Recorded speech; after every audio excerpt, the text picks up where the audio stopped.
Police line नहीं, हमने 288 crore police line के लिए यहां स्वीकृत किए हैं, काम चल रहा है। जैसे पुलिस लाइन का काम बेहतरीन तरीके से आगे बढ़ रहा है, ऐसे ही लगभग 80 एकड़ क्षेत्रफल में जिला मुख्यालय के निर्माण के लिए भी इंटीग्रेटेड ऑफिस कॉम्प्लेक्स देंगे। एक छत के नीचे जिला से जुड़े हुए सभी कार्यालय एक छत के नीचे लेके आएंगे और जनता को वहां पर सभी प्रकार की सुविधाएं उपलब्ध करवाने का काम करेंगे। यहां से संभल की दूरी को कम करने के लिए 4 लेन की कनेक्टिविटी भी देंगे। बहुत बढ़िया, बहुत बढ़िया। कोई समस्या नहीं आएगी, क्योंकि संभल तो हम सबकी आस्था का प्रतीक है। जय हो। हरि और हर यानी विष्णु और शिव दोनों का जहां पर एक सामूहिक रूप से दर्शन हो सकते हो, वही है हरिहर। भगवान विष्णु का 10वां अवतार इसी संभल में हमारे पावन ग्रंथों ने माना है। बहनों और भाइयों, कुछ लोगों को यह विवादित विषय लगता होगा, क्योंकि जिनकी पृष्ठभूमि ही विवादित है, जिनका पारिवारिक पृष्ठभूमि ही विरासत है, उन्हें हिंदू परंपरा में विवाद नजर आता है। लेकिन यह विवाद का विषय नहीं हो सकता है, यह विवाद का विषय नहीं हो सकता है।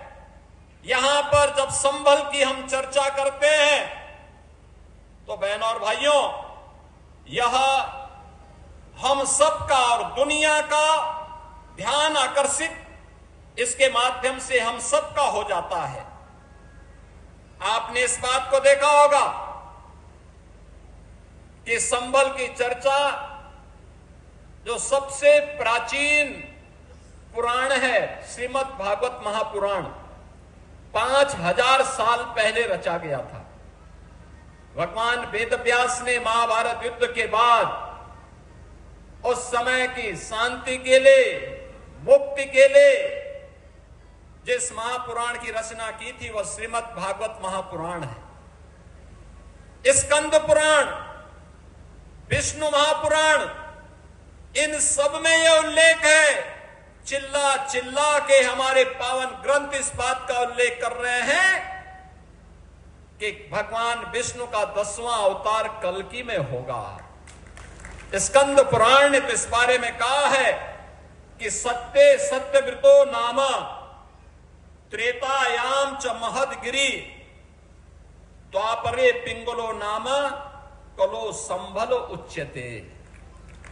यानी संभल एक कलयुग का नाम है।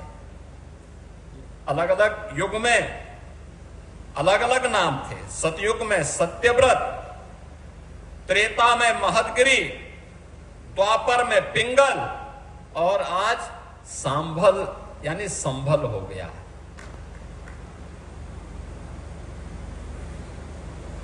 स्कंद पुराण कहता है, और पुराण के ही इसी प्रसंग को अगर आप ध्यान में रख करके देखेंगे तो वही प्रसंग हम सबका ध्यान आकर्षित करते हैं।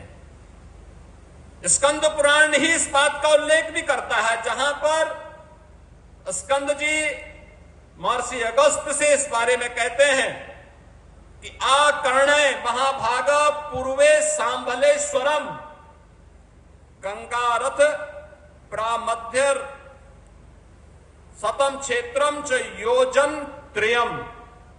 यानी यह संभल के बारे में कि संभल नगर जो भागीरथी गंगा और राम गंगा के मध्य में है, यह 36 किलोमीटर की दायरे में स्थित है। इसके महात्म के बारे में, इसके क्षेत्रफल के बारे में यह स्पष्ट उल्लेख किया जाता है। और श्रीमद् भागवत महापुराण भी इस बात का उल्लेख करता है कि यदा चंद्रस्य च सूर्यस्य च तथा तिष्य बृहस्पति एक रासो समेस्यन्ते तदा भवति तत्कृतम। अर्थात चंद्रमा, सूर्य और बृहस्पति के तीनों ग्रह जब पुष्य नक्षत्र के प्रथम चरण में एक साथ प्रवेश करेंगे, अब जिसके पास दृष्टि न हो तो उसके बारे में हम क्या कह सकते हैं। और संभल एक सच्चाई है बहनों और भाइयों, इस सच्चाई का उल्लेख हमारा ग्रंथ कहता है। 68 तीर्थ थे, 68 तीर्थ थे यहां के, 19 पावन कूप थे, परिक्रमा का मार्ग था, सब कुछ था। कैसे बर्बर अत्याचारों से विदेशी आक्रांताओं ने इन तीर्थों को नष्ट किया, अपवित्र किया, कैसे इन कार्यों को अपवित्र करने का कार्य किया, कैसे कब्जे हो जाते हैं। 19 के 19 कूपों पर कब्जा हो जाता है, तीर्थों पर कब्जे हो जाते हैं, मार्ग तोड़ दिए जाते हैं। 24 कोस और 84 कोस की परिक्रमा के मार्ग को बाधित किया जाता है। परिणाम एक सच को छुपाने का कुत्सित प्रयास। लोक माता अहिल्याबाई होलकर ने अपने समय में इन तीर्थों का पुनरुद्धार किया था। उन्होंने उस समय जब काशी विश्वनाथ मंदिर के पुनरुद्धार का कार्य लोक माता अहिल्याबाई होलकर ने किया था, उसी समय भगवान सोमनाथ के मंदिर का, चाहे भगवान सोमनाथ का मंदिर सौराष्ट्र गुजरात का हो या काशी में भगवान विश्वनाथ का मंदिर, एक क्रूर आक्रांताओं के बर्बरता के शिकार हुए थे। उनका पुनरुद्धार करने का काम यह तीर्थों के लिए कुछ सहयोग किया जाता है, लेकिन अब हमारी सरकार ने तय किया है 68 के 68 तीर्थों को, 19 के 19 कूपों को, परिक्रमा मार्ग के पुनरुद्धार का कार्य जय श्री राम।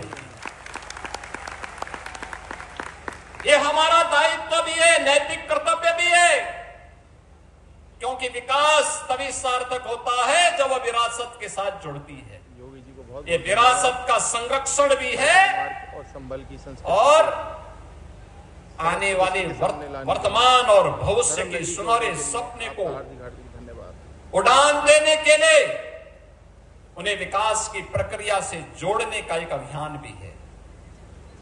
आज आप देखते होंगे काशी विश्वनाथ धाम प्रधानमंत्री मोदी जी के कर कमलों से जो भव्य स्वरूप प्राप्त किया है। आज काशी में कोटि कोटि भारतवासी आकर के, सनातन धर्मावलंबी आकर के आस्था के साथ साथ वहां के विकास को एक नई ऊंचाई पे पहुंचा रहे हैं। 500 वर्षों के बाद अयोध्या में श्री राम जन्मभूमि पे भगवान श्री राम के भव्य मंदिर के निर्माण बनने के साथ ही एक नई अयोध्या के दर्शन हमें अयोध्या धाम में होते देखने को मिलते हैं। बहनों और भाइयों,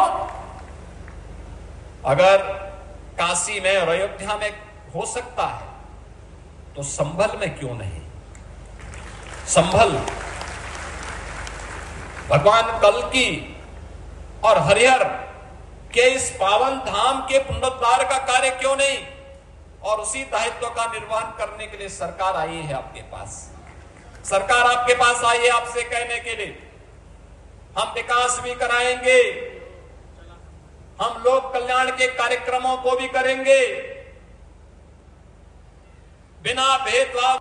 संभल जैसी सच्चाई को छुपाने की कुत्सित चेष्टा करने वालों के उन बहुत सुंदर योगी जी, बहुत सुंदर गलत मंसूबों को भी ध्वस्त करने का काम करेंगे, जो भारत और भारतीयता को, भारत की विरासत को कलंकित करने का कार्य करेंगे।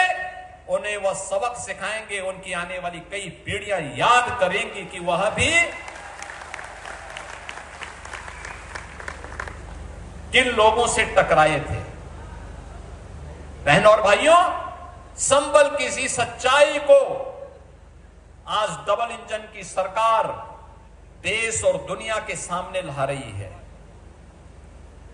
हमारे पास शास्त्रीय प्रमाण भी है, हमारे पास पुरातात्विक प्रमाण भी है।